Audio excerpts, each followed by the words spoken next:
گوجری زبان میں اپڈیٹ سنیے۔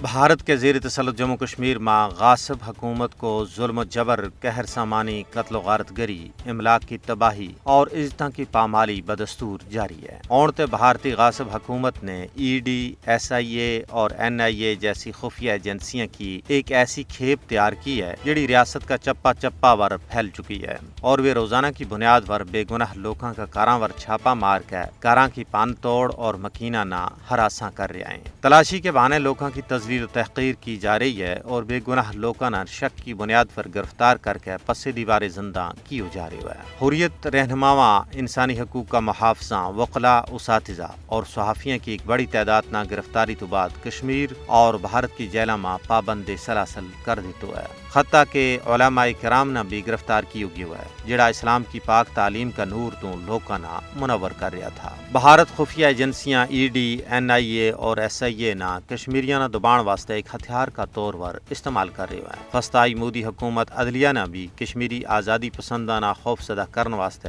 استعمال کر رہی ہے۔ عدلیہ پر دباؤ ڈال کے انہوں تو من مانا فیصلہ کروائے جا رہے ہیں۔ صحافت کشمیر میں جرم ہی بن گیا ہے۔ صحافیوں نے خبروں کا حصول میں رکاوٹ تو علاوہ طرح طرح کا مصائب کو سامنے آیا ہے۔ صحافیوں نے جھوٹا مقدمات میں پھنسائے جا رہے ہیں۔ ان چھاپاں اور محاصروں کو مقصد ان لوگوں نے ڈرانا، دھمکانا اور خوفزدہ کرنا ہے جڑا بی جے پی کا غیر قانونی اقدامات کی مخالفت کر رہے ہیں۔ تجزیہ نگاراں کو کہنا ہے کہ ان تعدیبی حربوں کے نال آزادی پسندانہ خوفزدہ نہیں کیو جا سکتو۔